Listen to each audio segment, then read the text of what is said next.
Hello, in this video I want to show you how to configure port forwarding in TP-Link N300.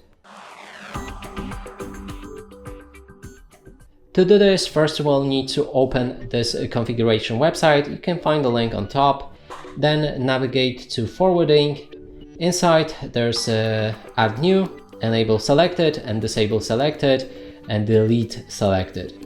If you want to create new port forward, then click on add new, enter your server port, IP address, internal port, protocol, status and common service port, then save it and make sure that on this list back here it's enabled.